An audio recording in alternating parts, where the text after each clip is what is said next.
North Africa is becoming a magnet for jihadists. David Cameron has warned, as he said, Britain could provide more support for the French military operation in Mali.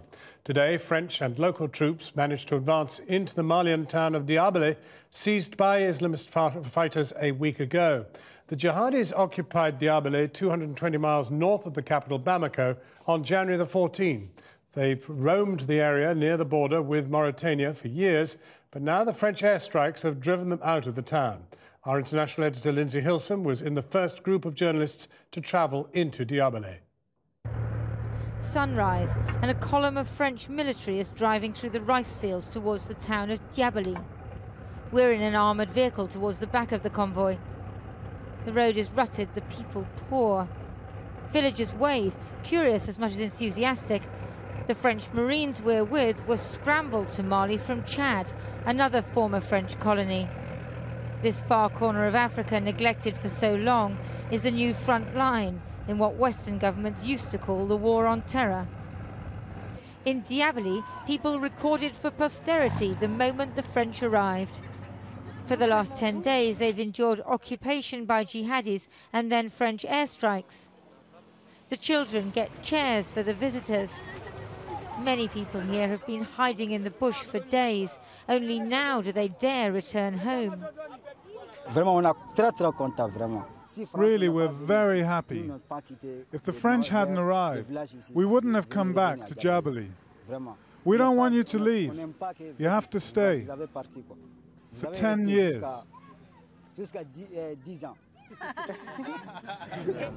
Weren't so enthusiastic about the Malian troops, who turned tail the moment the jihadis came into town. We gave our army all our rice and our cows to encourage them, but they didn't do it. The moment jihadis arrived, they fled. Really, we're very disappointed. One man wanted to show me the distant picture of the Islamists that he dared to snap. They had turbans, so you couldn't see their faces. They were long beards.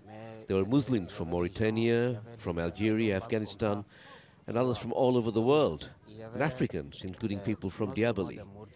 We knew their nationalities because we gathered up some of their coins. Some said that the notorious leader of Al-Qaeda in the Islamic Maghreb, Abu Zaid, had been spotted, but others were more worried about local support. The people I've been talking to are really happy to see the French, but not the Malian troops. They say that at the very moment they needed them most, the Malian soldiers just deserted, they fled. Worse than that, two of the top leaders of the jihadists who were here were previously commanders in the Malian army, right here in Diabaly. Local people took us on a tour to the pharmacy that the jihadis had looted.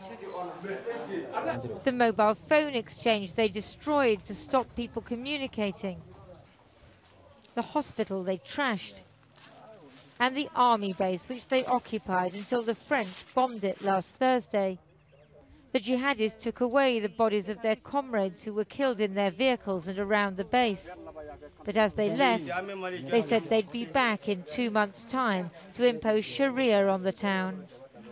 On the outskirts, we followed French troops as they visited those in neighbourhoods where they had attacked Islamists from the air, injuring several residents. The jihadists came, we heard gunfire, and then they all hid in our houses. The carcasses of jihadi vehicles, proof of the efficacy of airstrikes, but not that the war is over.